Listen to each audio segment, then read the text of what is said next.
The police officer's grip tightened as the teenage girl was yanked from her first-class seat, her sneakers squeaking against the cabin floor while passengers stared in silence.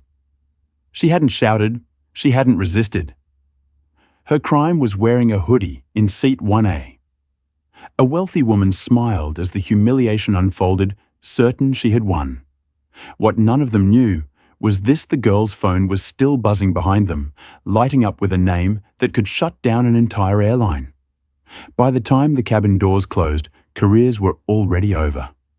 This wasn't just discrimination. It was the last mistake they would ever make. The air inside JFK International Airport's Terminal 4 was thick with the scent of expensive coffee and the frenetic energy of holiday travel. Outside, the November rain lashed against the floor-to-ceiling glass.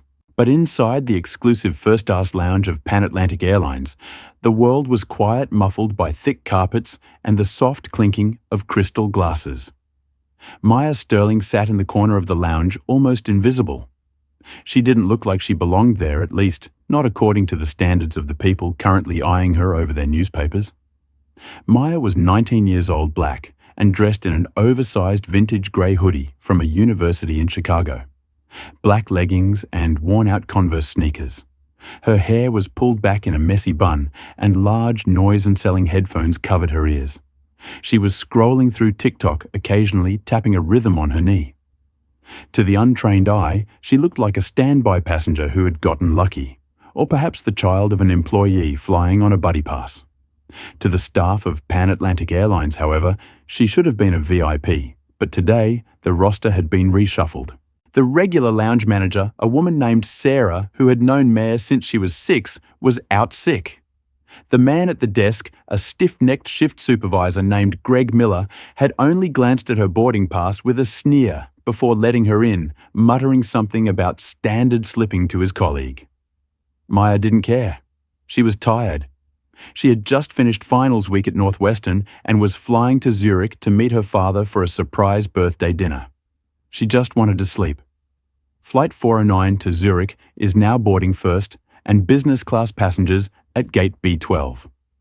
The intercom chimed softly.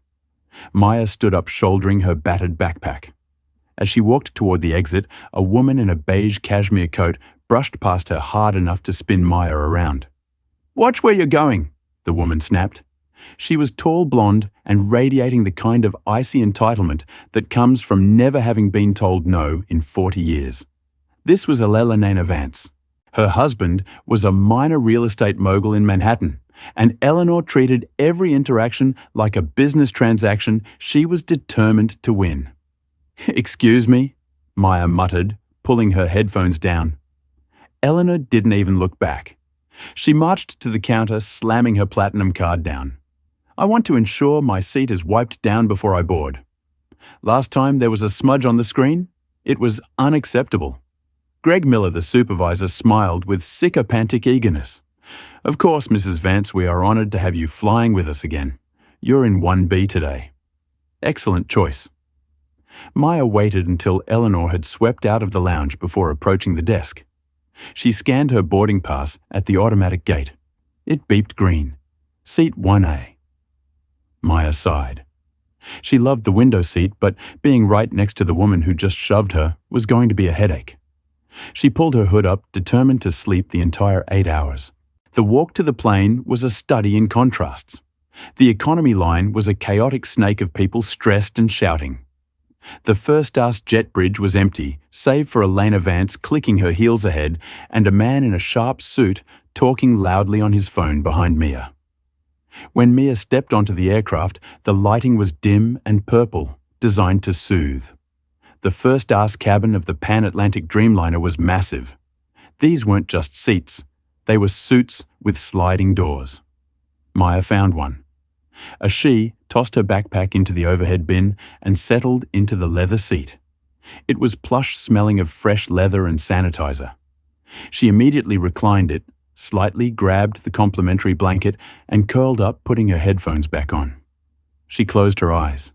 She didn't see the look on the flight attendant's face when he saw her. The attendant, a man named Todd, distinctive for his perfectly gelled hair and a tie that looked too tight, frowned. He checked his manifest. Then he looked at Mir, then back at the manifest. He saw the name M. Sterling. He assumed based on the hoodie and the sneakers that there had been a mistake in the booking system or perhaps an upgrade error, but he was busy prepping champagne for the real guests. He decided to deal with it later. That was his first mistake. 5 minutes later, the piece was shattered. Maya was dozing when she felt a sharp tap on her shoulder. Not a polite tap, a poke, a jab. She opened one eye and lifted a listener cup of her headphones. Elena Vance was standing in the aisle, looming over Mir's suite. She wasn't holding her bag. She was pointing a manicured finger at Mir's face. Behind Elena stood Todd, the flight attendant, looking anxious but clearly siding with the woman in the cashmere coat. "You," Eleanor said, her voice dripping with disdain. "You are in my space." Maya blinked, confused. "I'm sorry." "This area," Eleanor gestured vaguely to the front row. "This is for first-class passengers. The crew rest area is in the back, or wherever it is you people sit." Maya sat up straighter, the sleepiness vanishing, replaced by a cold alertness. "I have a ticket for this seat. 1A. "Don't lie to me," Eleanor scoffed, turning to Todd. "Check her ticket. Obviously the system is broken. Look at her. She looks like she's here to clean the cabin, not fly in it." The insult hung in the air, heavy and ugly. Several other passengers in the cabin turned to look. The man in the suit behind them paused his phone call to watch. Todd cleared his throat, stepping forward. He put on his best customer service smile, but it didn't reach his eyes. "Miss," he said, his tone patronizingly slow, "I think there's been a mix-up. Can I see your boarding pass, please?" Maya reached into her pocket and pulled out her phone. She displayed the digital pass. Maya Sterling Flight 409, JFK ZR, Seat 1A. Todd stared at the screen. He blinked. It looked legitimate, but his bias was screaming louder than the logic on the screen. "I see," Todd said, hesitating. "Well," Eleanor demanded, "get her out of there." "I have anxiety, Todd. You know I have anxiety. I cannot sit next to this. She's bringing down the atmosphere. I paid $12,000 for this flight. I expect a certain caliber of neighbor." "Mum," Maya said, her voice steady. "I paid for this ticket. I'm not moving." "You paid?" Eleanor let out a harsh, barking laugh. "With what, stolen credit cards? Or is this some diversity scholarship program Pan Atlantic is running? "Mrs. Vance, please," Todd said. But he wasn't stopping her. He turned back to Maya. "Miss, look, we have a very full flight today. There seems to be a duplicate booking situation." "There is no duplicate," Maya said. "My name is on the manifest. I can't find it right now." Todd lied smoothly. "The system is glitching. However, to keep the peace, I can offer you a seat in premium economy. It's very comfortable. Extra leg room." Maya looked at Todd with disbelief. "You want me to downgrade from a first-class suite to economy because this lady doesn't like my hoodie?" "It's not about the hoodie," Todd said, his voice hardening. "It's about valid ticketing. And frankly, your behavior is becoming aggressive." "Aggressive?" Maya raised her eyebrows. "I haven't moved. I haven't raised my voice." "You are refusing a crew member's instruction," Todd snapped. "That is a federal offense." Eleanor smirked, crossing her arms. "There, you heard him. Move, or do we need to call security? I saw a police officer at the gate." Maya took a deep breath. She looked at her phone. She had 1 bar of signal left before the doors closed. She opened her messages. She found the contact labeled Dad. She began to type. "Problem on Flight 409. Staff harassing me. Passenger abusive." Before she could hit send, Eleanor snatched the phone out of her hand. "Oh, no, you don't," Eleanor screeched. "She's filming me, Todd. She's filming me. That is a violation of my privacy. Give me my phone," Maya said, her voice dropping an octave. "Now she's assaulting me," Eleanor yelled, throwing the phone onto the empty seat across the aisle. It skittered across the leather. Todd grabbed his radio. "Captain, we have a disturbance in first class. Unruly passenger in 1A. I need security to the plane immediately. We cannot push back." Maya didn't lunge for the phone. She didn't scream. She simply leaned back in her seat and looked at Todd. "You just made the biggest mistake of your life, Todd," she said softly. Todd sneered. "The only mistake was letting you on this plane." The cabin door was still open. 2 minutes later, heavy boots thudded against the jet bridge floor, the sound of authority approaching. Officer Reynolds walked in. He was an air marshal who happened to be at the gate. A man built like a vending machine with a buzz cut and a face that looked like it was carved out of granite. He saw a crying white woman. Eleanor had managed to squeeze out a few tears, and a black teenager in a hoodie. He didn't need to ask questions. He knew who the villain was in his version of the world. "All right." Reynolds boomed, his hand resting on his belt. "Let's go. Up now." Maya looked at the officer. "I haven't done anything." "Check the cameras." I said, "Get up." Reynolds grabbed Mia's arm, his grip bruising. He yanked her out of the seat. "I'll let go," Mia shouted. "Resisting arrest?" Reynolds barked. "That's another charge." Todd grabbed her bag. "We're taking this trash off the plane." As Reynolds dragged Maya into the aisle, forcing her toward the door, Maya saw her phone lying on the seat where Elena had thrown it. The screen lit up. A call was coming in. The caller ID didn't say, "Dad." It said, "Marcus Sterling, CEO," but nobody saw it. Not yet. The humiliation was designed to be public. That was the point. Officer Reynolds didn't just escort Mia off the plane. He paraded her with one hand clamped around her bicep like a vice. He marched her down the narrow aisle of the first-class cabin. "Move it!" Reynolds grunted, shoving her slightly every few steps. "Stop resisting." Maya wasn't resisting. She was stumbling. Her Converse sneakers squeaked against the floor, her backpack hanging off one shoulder by a single strap where Todd had carelessly thrown it at her. Her face was burning, not with tears, but with a cold, hard rage that settled deep in her chest. She kept her head high, refusing to give Elena Vance the satisfaction of seeing her cry. As they passed row 1, Elena was already settling back into her seat, fluffing her pillow. She caught Maya's eye and offered a small, poisonous wave. "Bye-bye, sweetie." Eleanor cooped loud enough for the cabin to hear. "Maybe try the bus next time. It's more your speed."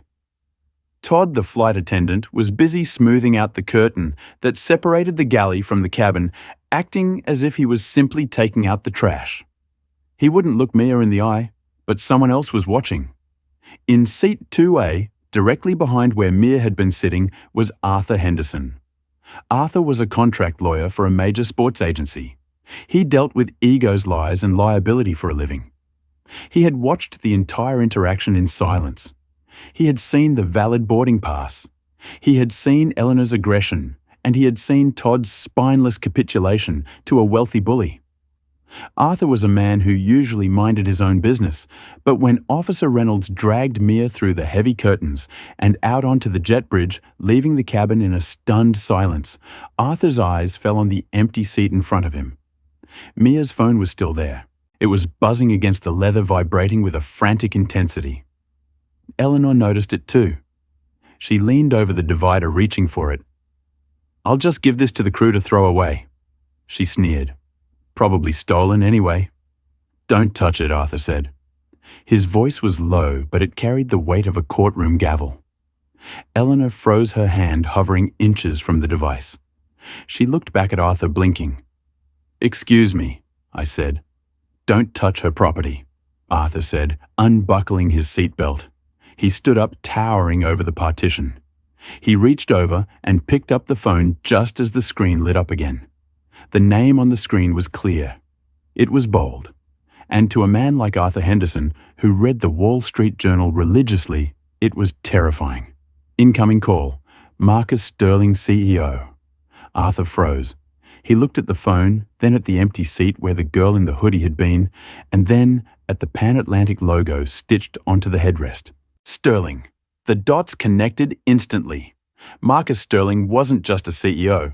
He was the founder of Sterling Global, the private equity firm that had acquired a controlling 60% stake in Pan Atlantic Airlines 3 months ago. The acquisition had been all over the news. Marcus Sterling was known as the Reaper in the business world because when he took over a company, he cut the rot out with surgical precision. And the girl in the hoodie that was Maya Sterling, his only daughter, the one he was famously protective of after his wife passed away 5 years ago. Arthur felt a cold sweat break out on the back of his neck. He wasn't scared for himself. He was scared for everyone else on this plane. He swiped the green button and held the phone to his ear. Maya. The voice on the other end was deep baritone and laced with a barely contained panic. Maya, why did the call cut out? I'm tracking your location. It says you're still at the gate, but your heart rate monitor on your watch just spiked to 140. What is going on? Arthur cleared his throat. Mr. Sterling. There was a silence on the line, a silence so heavy it felt like the air pressure in the cabin had dropped. Who is this? Marcus Sterling's voice shifted. The fatherly worry vanished, replaced by the icy metallic tone of a predator. And why do you have my daughter's phone? Mr. Sterling, my name is Arthur Henderson. I'm a passenger in seat 2A. Your daughter, has just been removed from the aircraft. Removed. The word was spoken quietly, but it sounded like a gunshot. Removed by whom? By the police, Arthur said, glancing at Eleanor, who was now sipping a glass of champagne, oblivious to the doom hanging over her head. A flight attendant named Todd and a passenger named Eleanor Vance accused her of not belonging in first class. They claimed a ticketing error. Officer Reynolds Port Authority dragged her off about 2 minutes ago. Is she hurt? Roughly handled, sir, but she walked out on her own.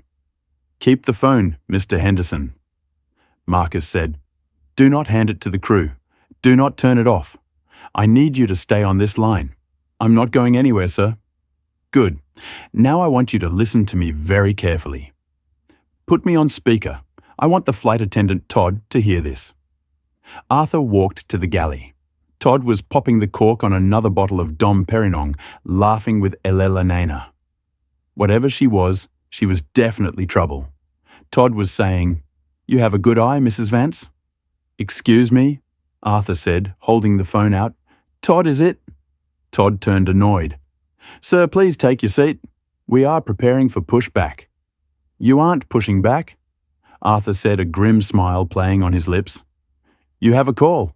I'm not taking personal calls, Todd scoffed. It's not for me, Arthur said.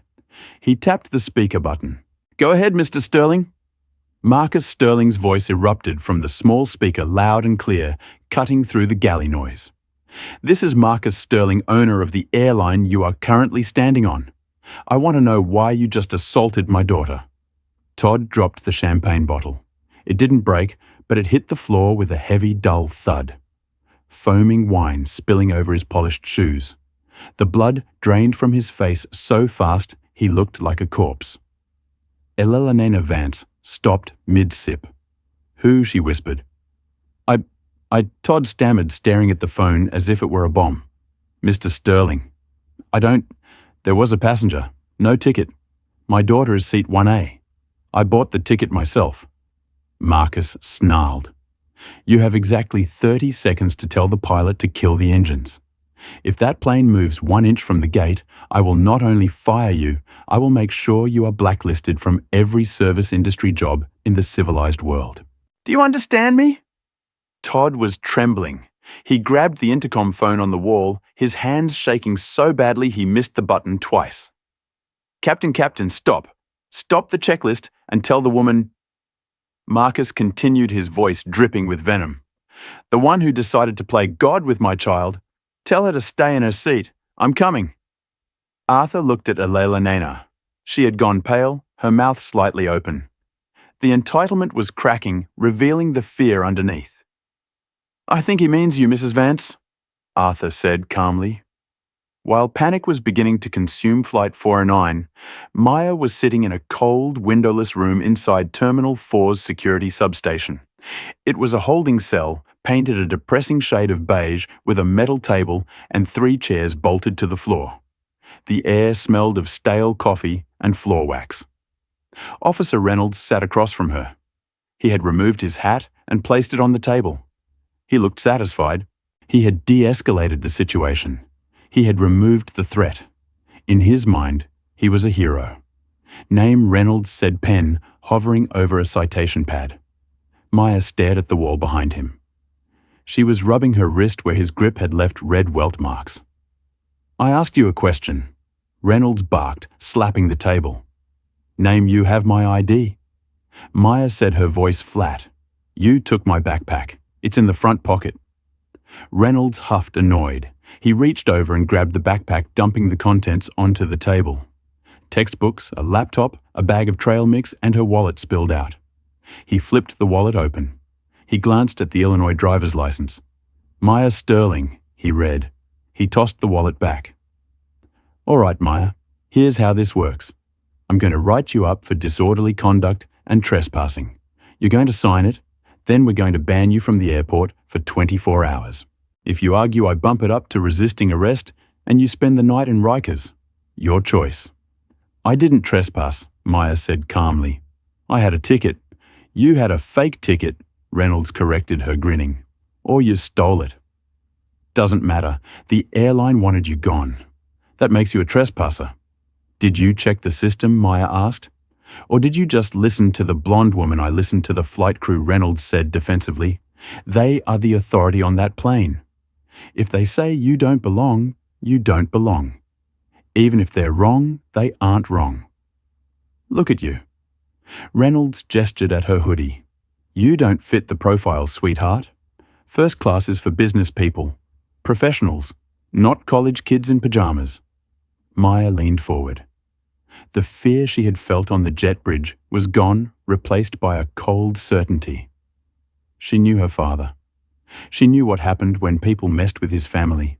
You should really check the manifest, officer, Maya said softly. I'm done checking things. Reynolds stood up. I'm processing you. Stand up. I need to get your prints. Just then, the heavy metal door of the interrogation room flew open. It didn't just open. It slammed against the wall with a deafening clang. Reynolds spun around, hand instinctively going to his belt. Hey, this is a restricted area.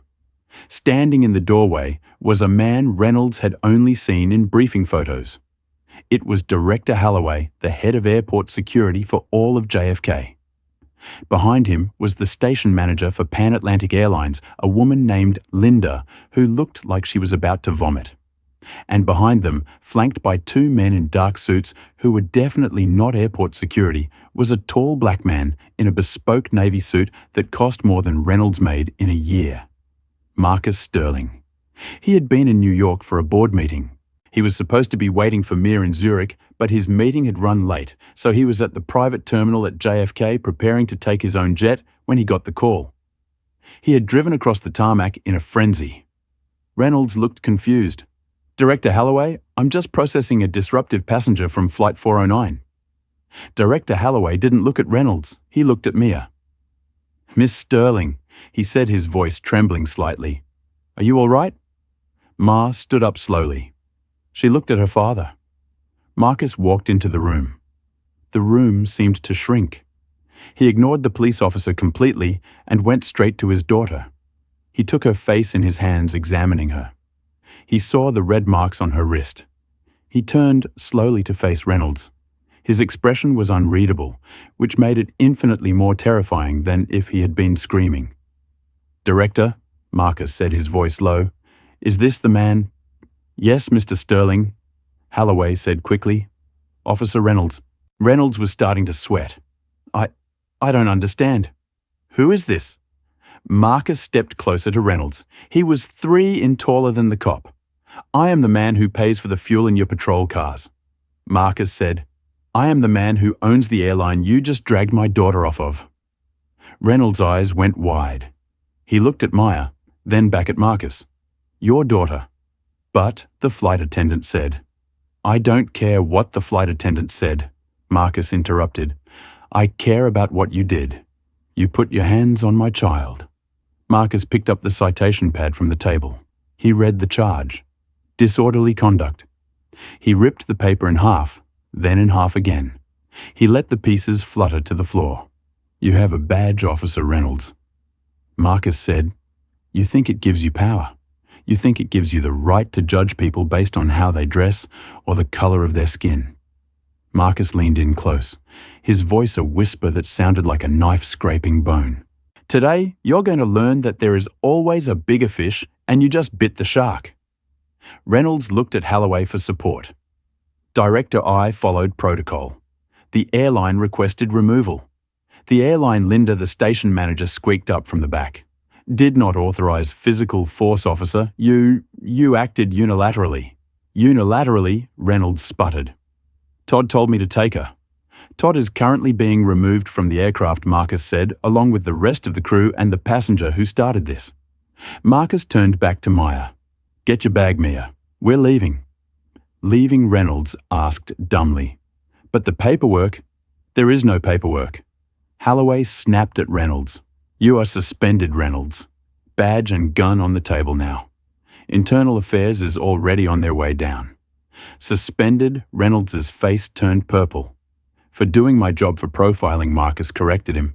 For false arrest for assault on a minor and for stupidity. Marcus put his arm around Mia's shoulders. He guided her toward the door. As they passed, Mia stopped. She looked the officer up and down, mimicking the look he had given her earlier.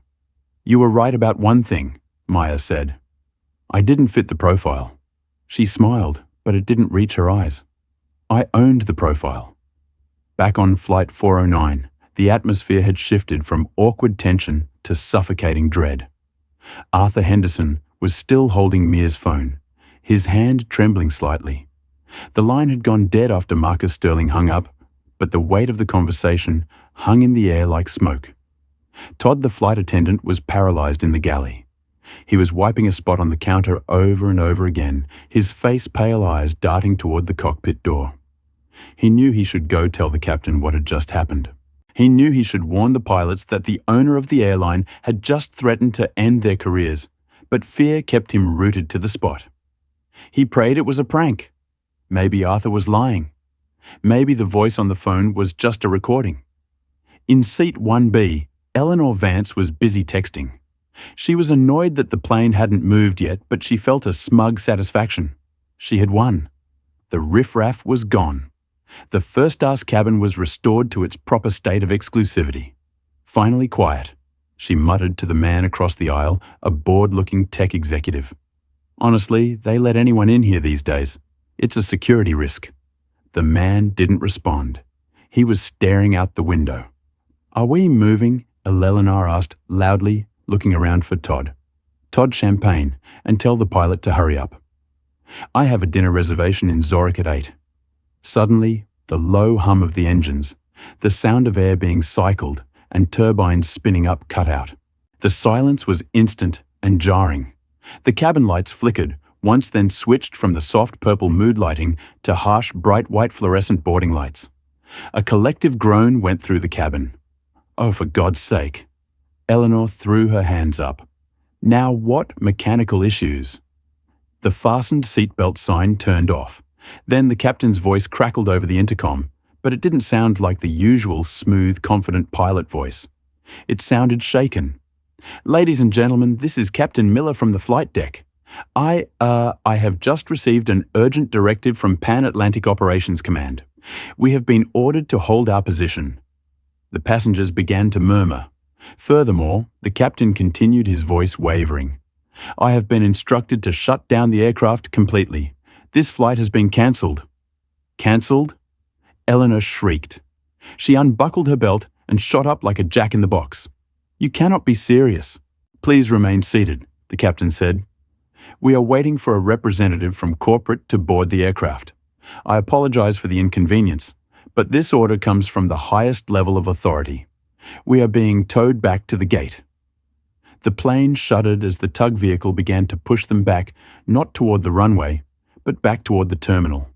Arthur Henderson sat back in seat 2A and let out a long, low whistle. He wasn't kidding. Who wasn't kidding? Eleanor snapped, spinning around to face him. What is going on? Why are you looking at me like that? Arthur held up Mia's phone. You wanted to know who she was, Mrs. Vance. You're about to find out. I don't care who she is. Eleanor yelled, her face flushing red. I am a Diamond Medallion member. I demand to speak to the pilot. Todd, do something. Todd finally emerged from the galley. He looked like a man walking to the gallows. He didn't look at Elena. He didn't look at anyone. He walked straight to the intercom phone by the door and stood there staring at his shoes. The plane jolted to a stop. The chime sounded. Bing bong. The seatbelt sign went off. Usually this is when people stand up to get their bags, but nobody moved. The tension was too thick. Everyone sensed that this wasn't a mechanical failure or a weather delay. This was something else.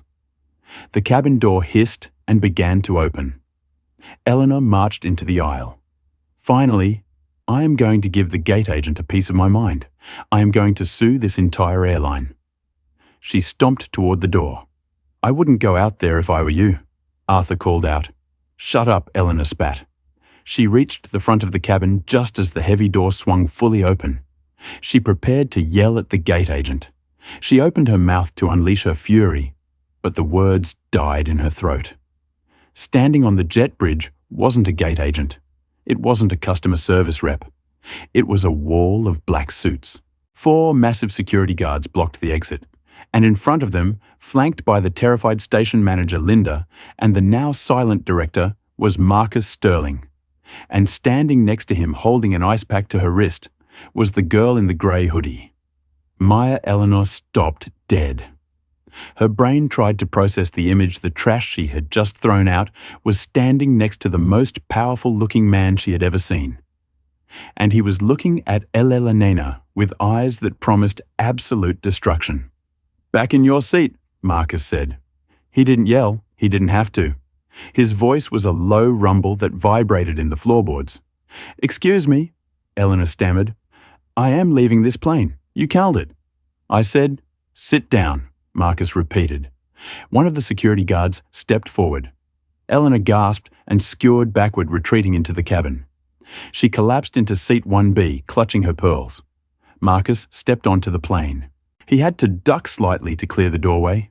He walked into the first-class cabin, Maya right beside him. The entire cabin was silent. You could hear a pin drop. Marcus stood in the center of the aisle. He looked at Todd, who was pressing himself against the galley wall, as if trying to merge with the plastic. Then he looked at Elena. My name is Marcus Sterling, he announced to the cabin. I am the CEO of Sterling Global and the owner of Pan Atlantic Airlines. A collective gasp rippled through the passengers. The man in the suit behind Mia's seat whispered, Holy, I apologize to the passengers for the cancellation of this flight. Marcus continued, his voice steady, but burning with controlled anger. But I have a strict policy regarding my aircraft. I do not transport cargo that is toxic, and unfortunately, it appears this cabin has been contaminated. He turned his gaze slowly to Elena Vance. You, Marcus said. Elena trembled. Me, I didn't know. Surely we can. You had my daughter arrested. Marcus said you humiliated her. You called her trash. You judged her by her clothes and the color of her skin, assuming she couldn't possibly afford a seat next to you. She was being aggressive. Eleanor lied, desperate. Ask the flight attendant. Todd, tell him.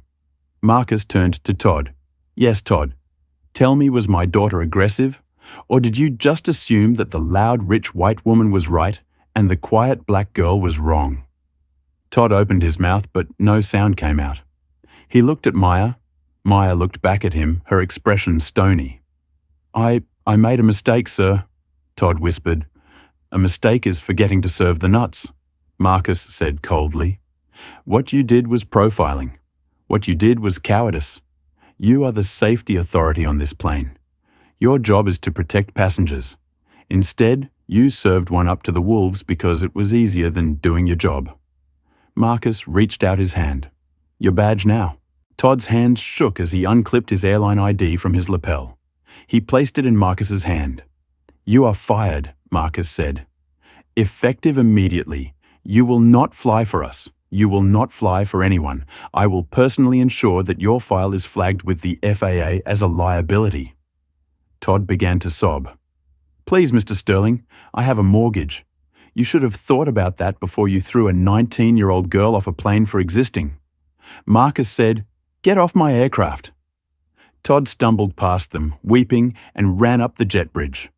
Marcus turned back to Elena. "Now, Mrs. Vance?" Eleanor sat up straighter, trying to summon the remnants of her entitlement. "You can't fire me.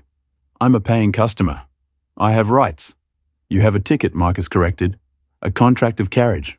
And if you read the fine print section 8 clause 4, states that the airline reserves the right to refuse service to anyone who poses a threat to the safety, comfort, or dignity of other passengers or crew." Marcus pulled out his phone.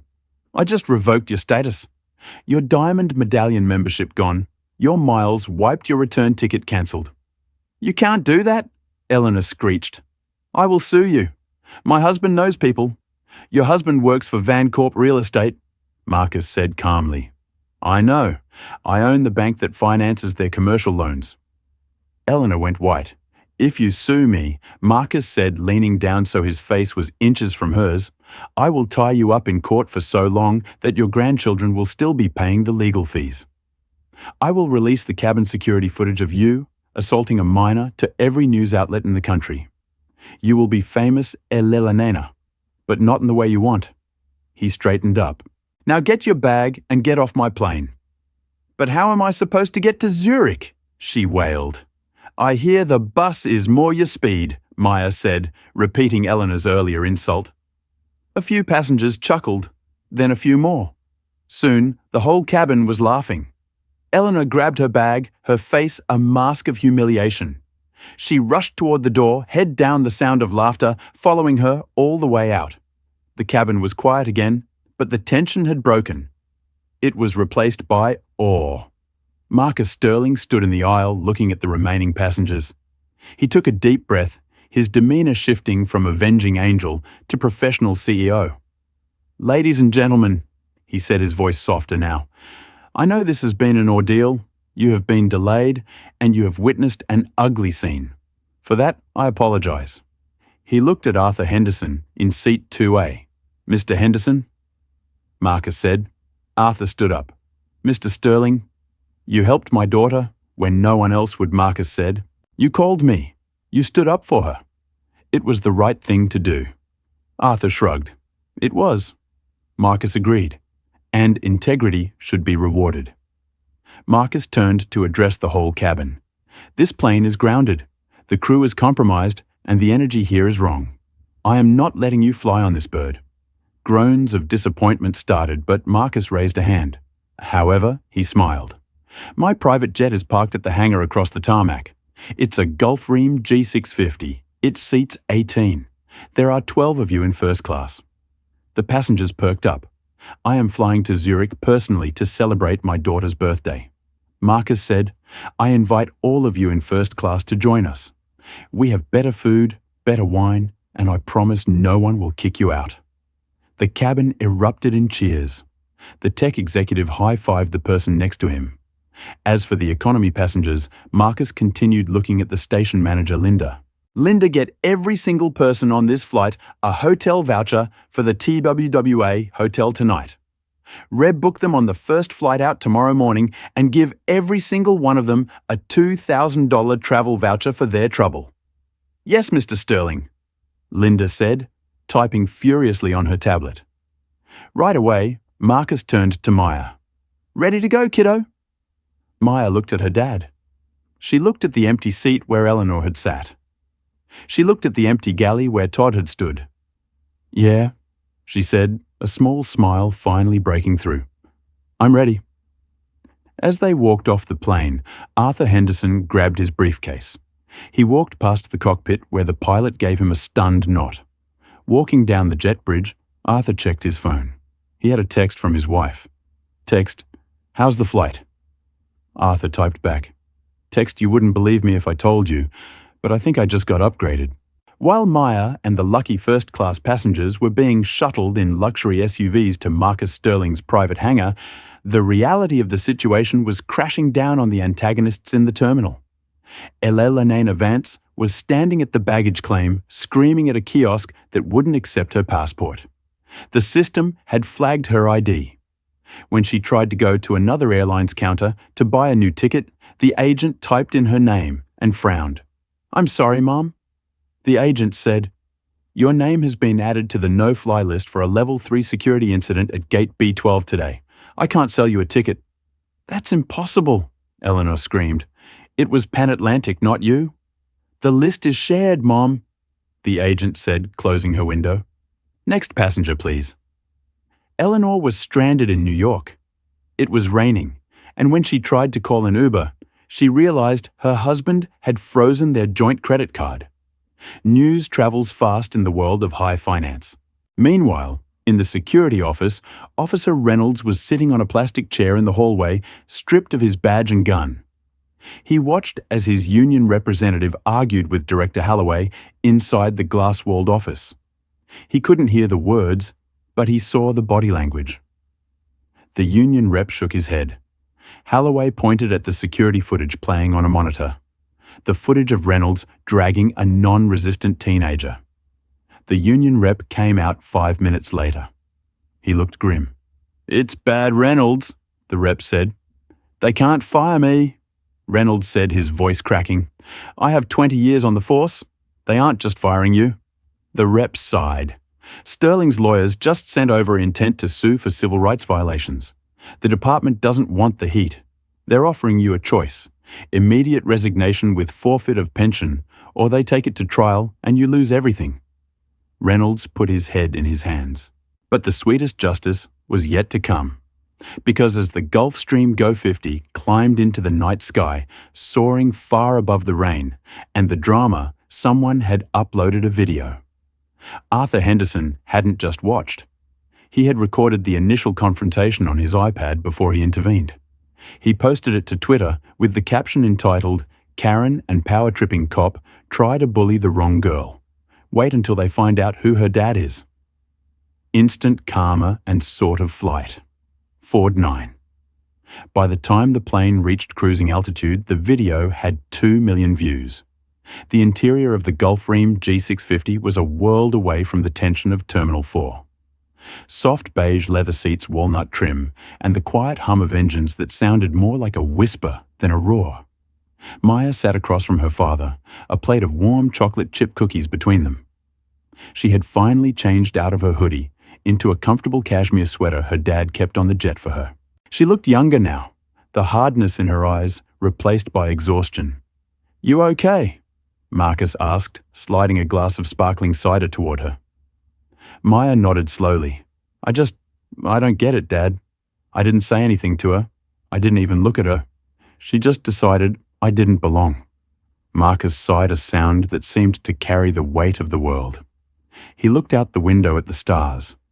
Some people, Maya, build their entire self-worth on being above others.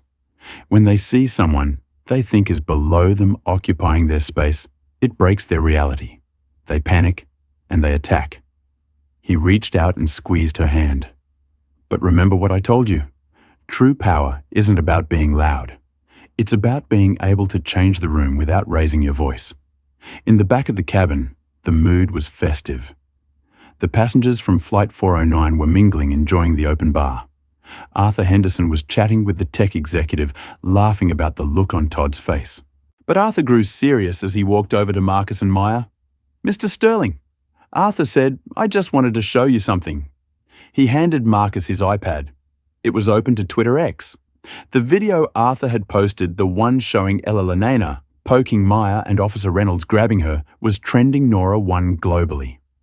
Boycott Pan Atlantic was trending number 2, though Marcus would have to fix that later with a press release explaining he had fired the bad apples. Seat 1A was trending after 3. "The internet is doing its thing," Arthur said. "People have already identified Ella Lenana. Apparently she's on the board of a charity for underprivileged youth." The irony is not lost on the comments section. Marcus scrolled through the comments. "Imagine being that rich and that miserable. That cop needs to be in jail. I hope the dad buys the airline just to ban her." Oh, wait. He did. Marcus handed the iPad back. "Good," he said simply. "Let the world see them." 6 months later. The karma that hit Eleanor Vans and Officer Reynolds wasn't just a slap on the wrist. It was a sledgehammer. Eleanor Vans. The video didn't just ruin her vacation. It ruined her social standing. The charity she sat on the board of dismissed her publicly the next morning to avoid the PR backlash. Her husband's real estate firm faced a boycott, forcing him to issue a statement distancing himself from her behavior. 3 months later, divorce papers were filed. Eleanor was last seen living in a small condo in New Jersey, far away from the Manhattan elite who now refused to return her calls. She had been cancelled in the most absolute sense of the word. Every time she tried to make a reservation at a nice restaurant, she found herself mysteriously told they were fully booked. Officer Reynolds, he took the resignation deal thinking he could just move to another precinct. He was wrong. The video of him manhandling a calm, compliant teenager followed him. No police department would hire a liability like that. He ended up working private security for a mall in Queens. One afternoon, he saw a group of teenagers in hoodies laughing near the food court. He started to walk toward them, old habits kicking in, intending to tell them to move. Then he stopped.